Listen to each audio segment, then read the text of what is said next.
Welcome to From the Baseline with Premier Basketball. I'm Mark Williams, Premier Basketball Global Scout, and we appreciate you tuning in. Our first show or episode for 2021, and we're excited about this year and everything that we have coming forward with interviews and just stuff that we're going to do with the show. So we're excited. So stay tuned. If you haven't subscribed to our YouTube channel, subscribe so you're in the know when the new episodes come.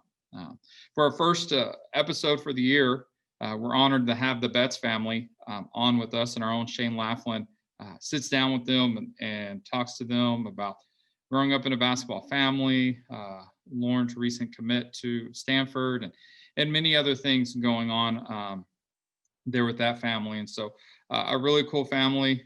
They've got, Lauren, who's committed to Stanford, and then multiple kids coming, and it's just a Hooper family. And so we're excited to be able to sit down with them. And so stay tuned with that. But before we jump into that, we want to make sure you know about our Premier Basketball tournaments dates for this year. And we're excited for a couple things with our tournaments this year.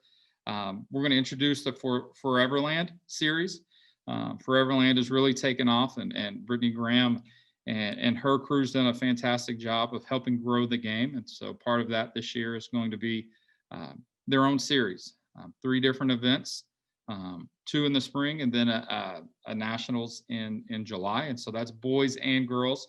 Encourage you to register quickly because those will sell out quickly. Brittany is definitely a fan favorite, player favorite, tournament favorite, every event that she's at. And so we're excited to have her part of the team. So that's the first big thing. The second big thing is we're expanding the Prime event.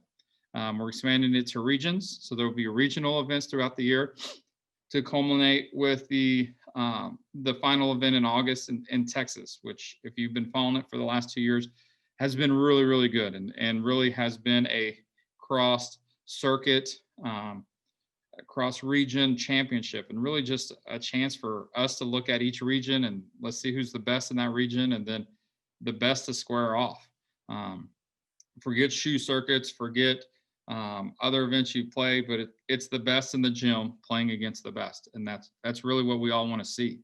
And so we're excited about expanding that out. And so you see the docket is full, and we're really prepping for an exciting 2021. And so if we encourage you, if you're going to attend a Premier Basketball tournament this year, that you need to register quickly because these events will sell out. And so you can go to premierbasketballtournaments.com for more information on those events and to register. So we're excited about that. But what we're more excited about right now is the interview with the Betts family. And so we're going to take a quick break. When we return, Shane Laughlin is going to be joined by the Betts family. And so after this quick break, enjoy the interview.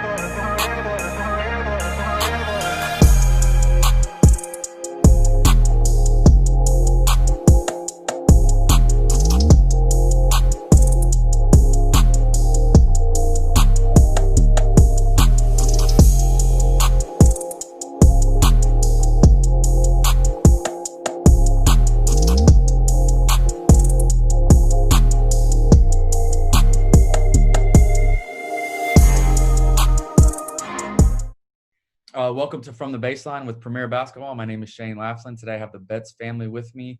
Lauren Betts, 2022, this morning announced her commitment to Stanford. So hello to everybody. Hi. And of course, congratulations to Lauren first, but then we're going to go ahead and congratulate the whole family because I feel like this was probably a family process and experience as well. Thank you. Thanks so much. Yeah, I mean, I'm sure the smiles abound today. We were able to get on the phone earlier this morning, Michelle, and I could see your smile through the phone, even though we were on the audio. And I appreciate you taking the time to, call me after I reached out so quickly. But what a proud moment for parents, and especially with the history that you guys have that we'll get into later. Lauren, let's talk a little bit of specifics. all right, Stanford, I think it's almost rhetorical, right? But talk to me from your standpoint. Why Stanford? Well, I chose Stanford not only for the great basketball program, but for the great academics. Obviously, as far as location, they're just perfect, in my opinion. It's close to home. It's easy for all of my family to go watch games. So, my family is super important to me. So I just wanted to make sure that they were able to watch. As far as the team, they're just super close, and they're all like super sweet girls. And obviously, a few of them are from Colorado, so I already had some input on that. But they're just super sweet, and they're super close, and I'm so excited to join them. They're just amazing people. So.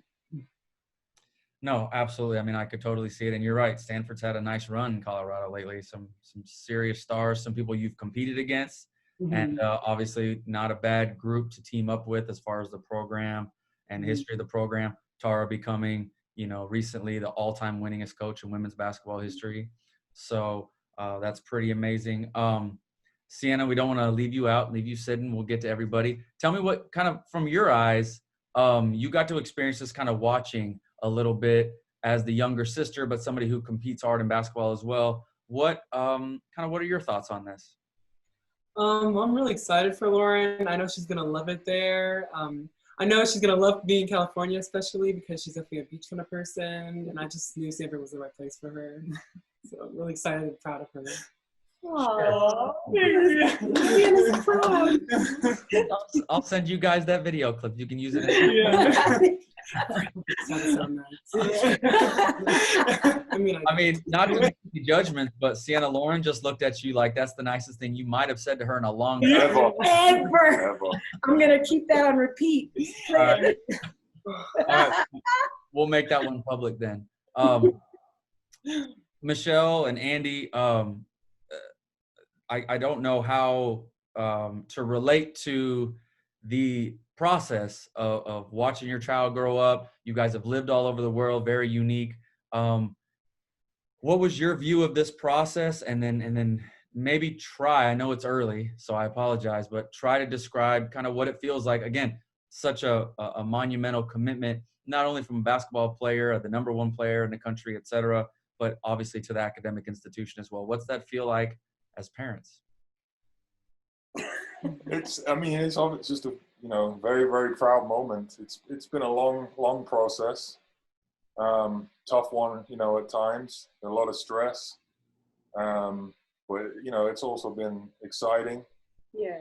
To speak with all these coaches and get to know so many people and people that you follow on TV Yeah. and Twitter.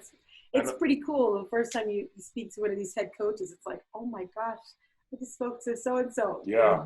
So it's sometimes been a little bit, intimidating. Yeah. Yeah, but I think for me, knowing how the recruiting process typically goes, my heart goes out to the kids and the coaches actually this year with everything with COVID, because it's like a completely different version of recruiting. Mm-hmm. The whole thing has been on Zoom. And so, the coaches have been outstanding. We've had lots of great lengthy conversations with them, and Lauren's had her own conversations. But, with COVID, it was going to be just that for several more months. I don't know when things would be any different. So I feel, she got to have a lot of nice, deep conversations, but, not a lot of that, like the home, none of the home visits or like the campus unofficials and all that hanging out that you'd normally get, which is why I think, she kind of got to a point where it was like, I think I know everything I need to know about the coaches and how this, and this is how it's going to continue to be. So, with what I know, I feel comfortable making this decision.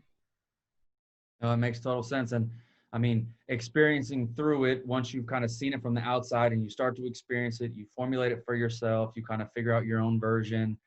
And then when in a case like this, you pull the trigger and that's phenomenal. And it'll help you going through what I would assume will be another process here in not too long, as Sienna's in 8th grade and starting to compete and things like that. So Lauren, if you don't mind sharing, and it's not a comparison situation, but as far as your recruiting process, a couple of the things that from your experience, you know, your version of how your recruitment went, or the things that stood out with you as far as recruiting tactics or the way in which coaches communicate. Is there anything that really stood out just generally? And you don't have to necessarily name names, you can, but just the way in which you thought about this and you process it yourself.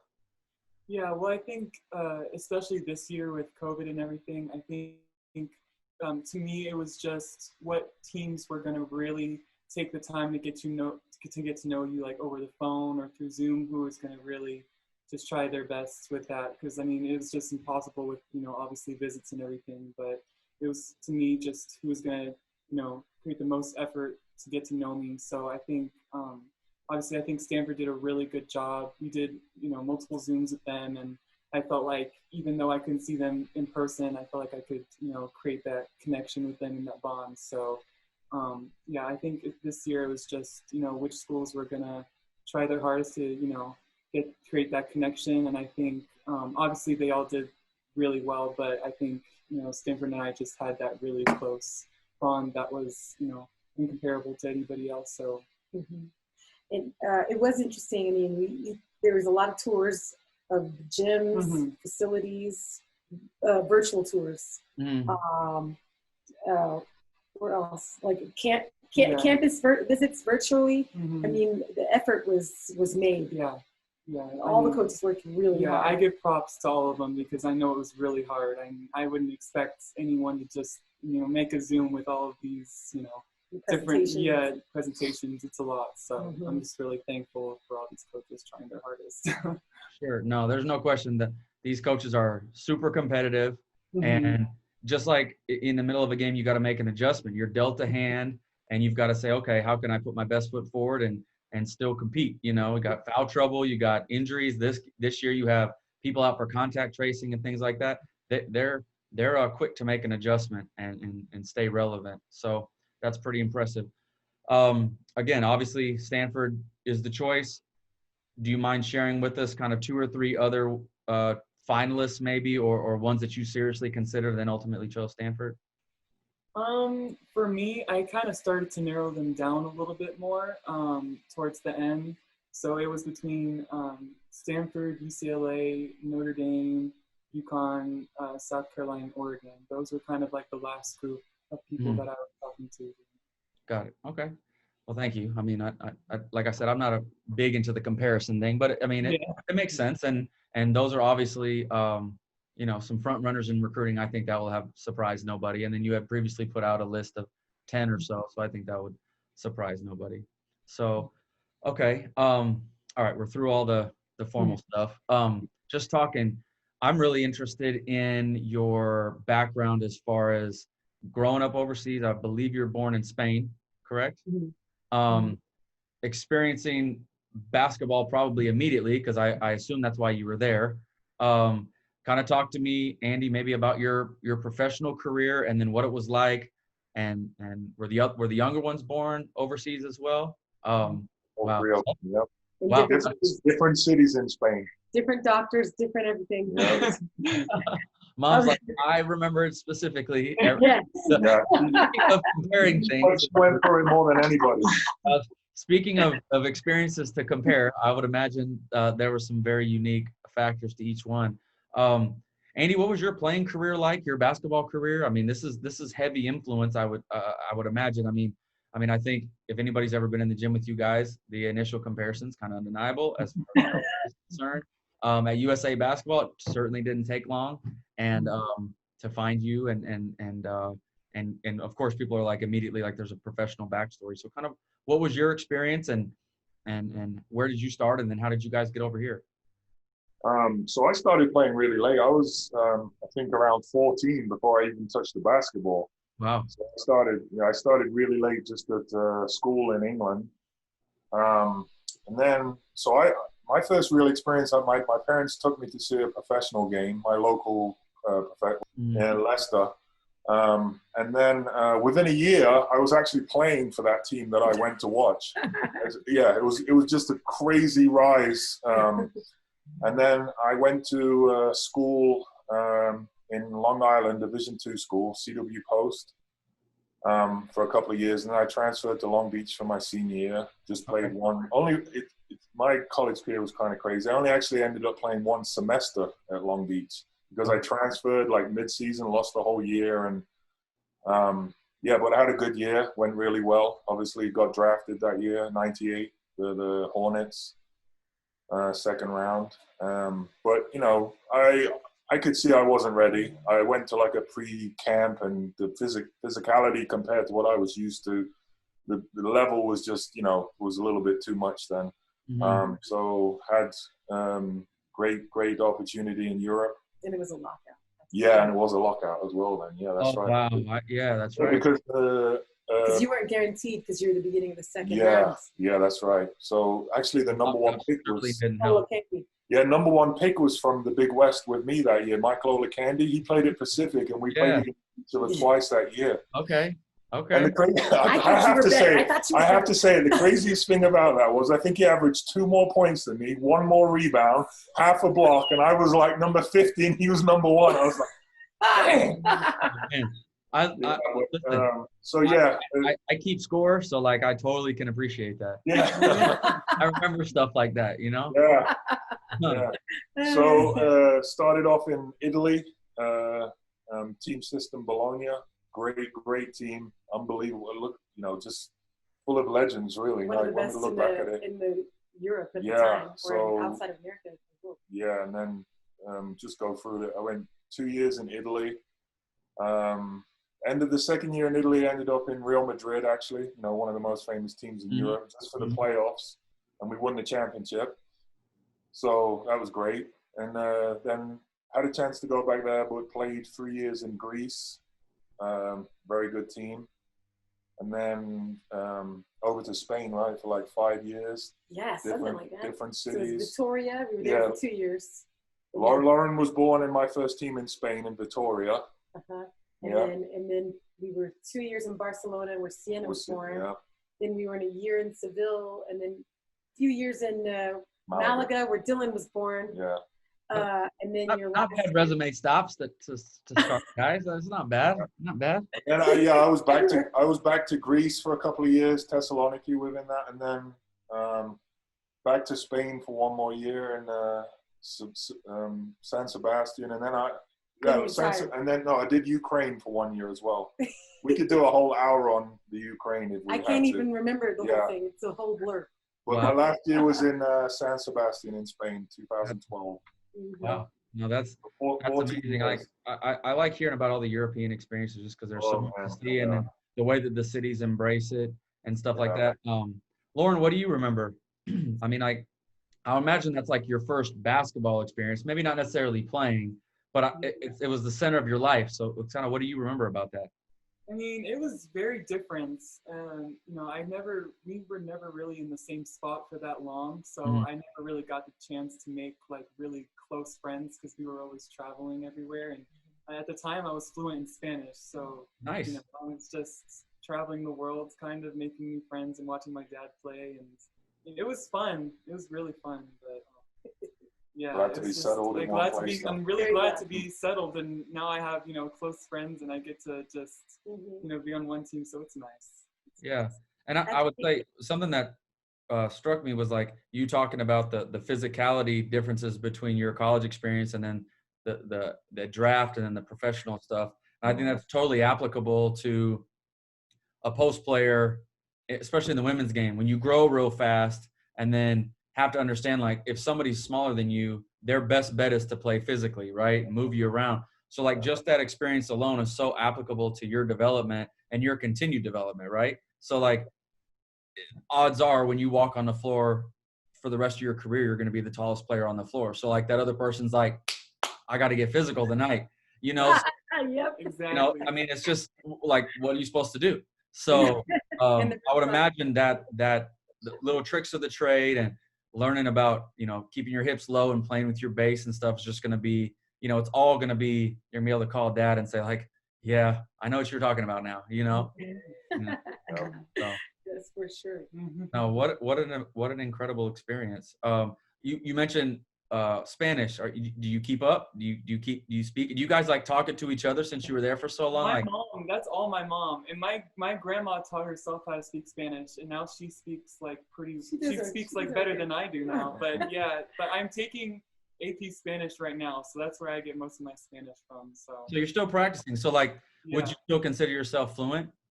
No, never. Oh. No. I'm like, I can understand what my mom's saying like most of the time, but yeah, with speaking, I'm still getting there. I'd say she has a good base from her I time in have a good Spain, which is base. probably a good. She can understand Yeah. not say it. Yeah, I can. No, that's huge. That's real valuable. And like you said, it's not bad to have a nice foundation to get you AP credit. Yeah, Put it exactly. in the backpack and take it to Stanford. It's not a bad deal. So, well, good deal. All right, like, okay, looking forward. Okay, so you're committed. I've watched a lot of players after they commit. There's a weight lifted off their shoulders. They approach the game differently. And I know it's early, but I'm sure you made this decision, maybe in the late last week or last week. So it's been sinking in. Kind of what's your view going forward as far as your own player development? Well, as far with my player development, I just want to keep working offensively, just making my perimeter game can always get a little bit better. So like shooting, dribbling, that's kind of what I'm developing. Always post game. Defense. Defense. I think I'm pretty good at defense, so I don't think there's I need to work on for that. But yeah, I'm just just trying to work on my perimeter game a little bit more. So that's what I'm gonna work on moving forward. Yeah, and that'll be the good thing about like access to a staff that's so meticulous and detail oriented like Stanford is that obviously, yeah, you mentioned a defensive prowess, but have you thought about different coverages in a pick and roll? Have you thought about what happens if you switch late in a shot clock? Like things of that nature.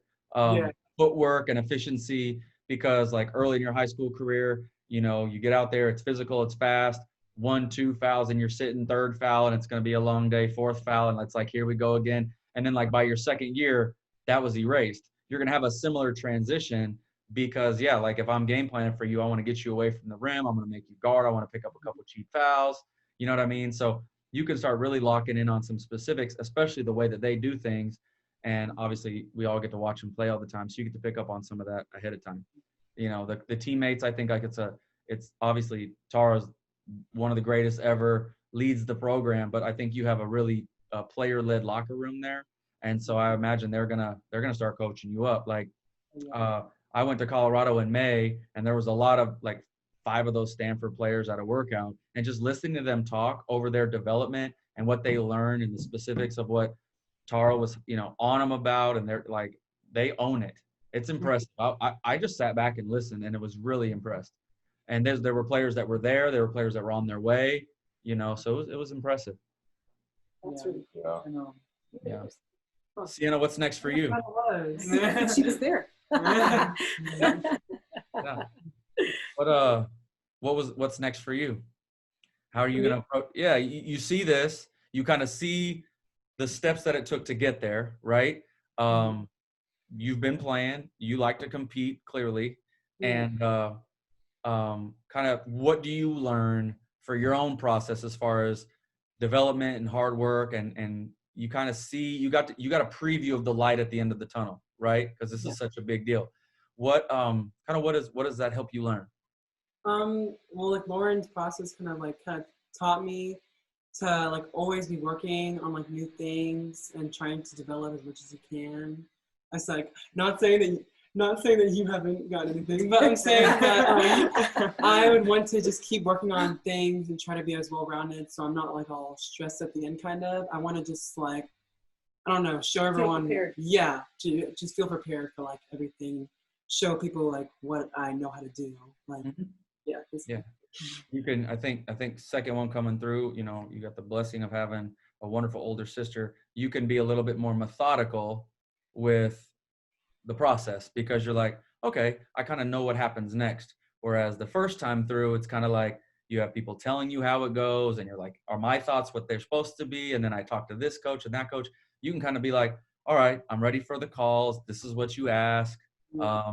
And then when you play a game and maybe you play a really good player and you're like, I'm a little disappointed, I got to go back to work. or you learn from that, that's part of it. Like that's there's nothing wrong with that, So I think that's a huge advantage. And then it'll be your job to help your little brother, because I imagine, I saw him maybe in some pictures. He wasn't in Phoenix, right? When we were all in Phoenix, I don't think, right? No, just that one. Yeah. I imagine he's currently growing as we speak, no matter what he's doing. So I feel like Lauren did it for you, Sienna. You'll do it for Dylan.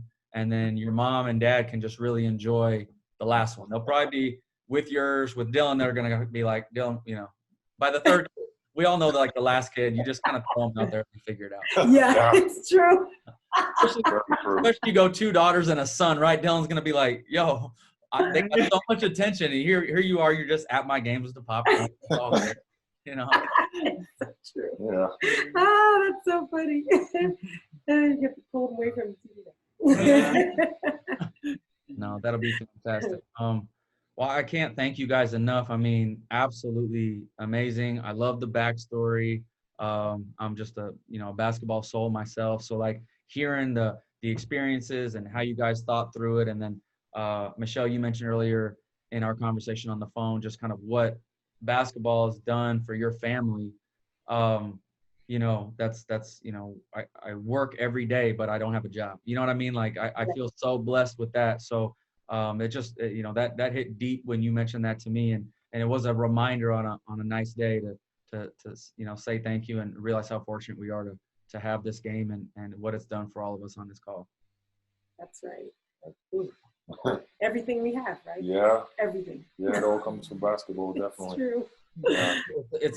It's an amazing community that I think a lot of people maybe outside the community could to take a peek and learn a lot from the community of basketball. I'm a firm believer in that. It just, in my life experience and the people that I've met through this game, I think that's what motivates me sometimes to want to put some features out or our community on a pedestal, is to say I think we're a great example.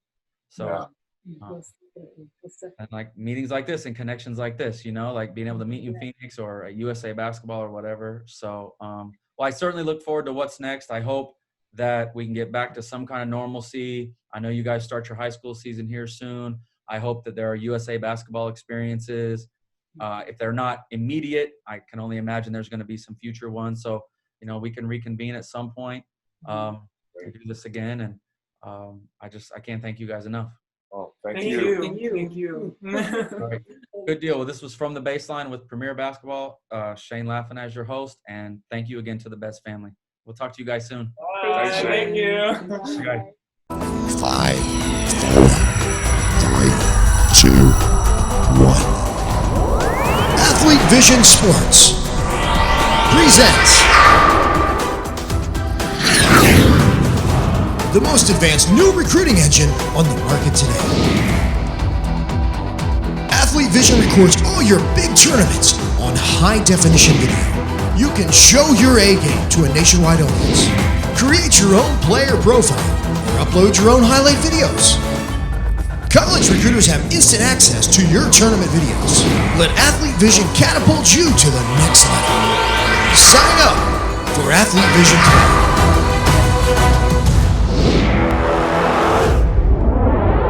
Hey, welcome back. Hope you enjoyed the interview there with the Betts family, and wish Lauren nothing but the best as she plans to attend Stanford after her high school career. And so we look forward to seeing her success there and on and off the court. And so, hey, we always end the episode with a little bit of global hoops news and a little bit of talk of what's going on in basketball around the world. And so let's go over to Australia and visit there a little bit. Unfortunately, Australia's under 20s, which is usually the end of January, early February, last weekend of January, the first weekend of February. Unfortunately, due to COVID and each state having different restrictions, Basketball Australia has decided to cancel that for this year. And so that's always a bummer, especially for the Australian athletes who haven't quite made a decision and just finished up year 12 in school. And college coaches who are looking late and want to get a glimpse of Australian players that maybe they haven't seen live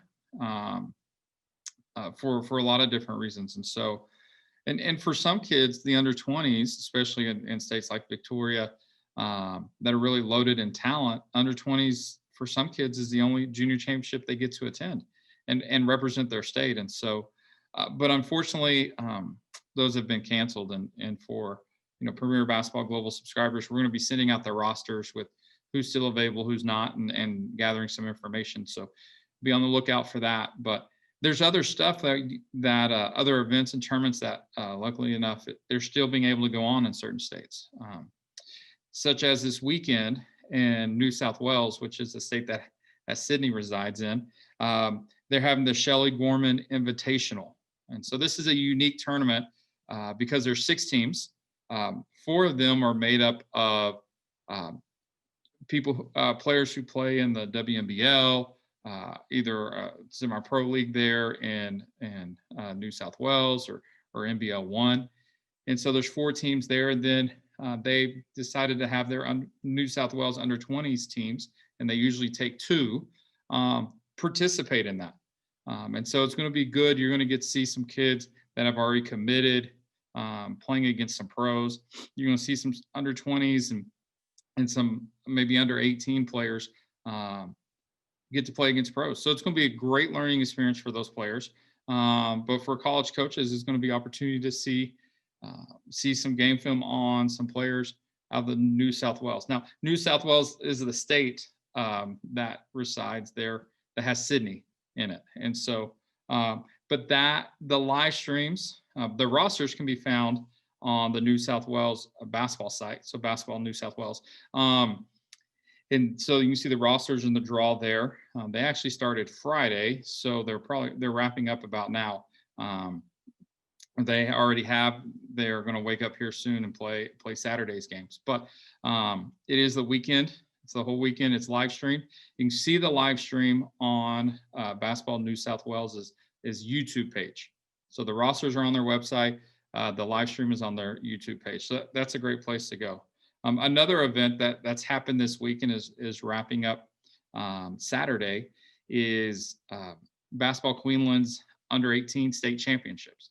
And so the semifinals are actually Saturday, which will be this evening for us.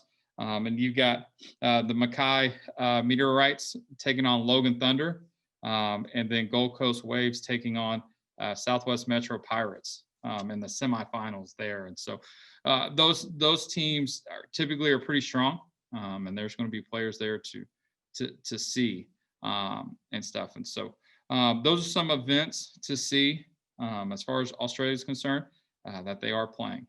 The good thing is Victoria, which is the same state that has Melbourne, has opened up, and so kids are able to get into the gym, and there's been some practice matches and stuff, and it looks like they're going to be able to have Big V, which is Basketball Victoria's a league there where they have under 18s and 16s and stuff. And so that's a great sign for Australia. And so hopefully that sign's pointing toward that we'll be able to have, or they'll be able to host Australia's under 18 junior championships toward the tail end of April. And so hopefully this is all good progress, and we'll be able to have that event. And so I know that's always a good one, and that's really, if you want to recruit Australia, that is the one must event to be there. And so top kids from all over the country gather and get to play each other. So that's a cool stuff. But there's a little Global Hoops update on Australia and some happenings there,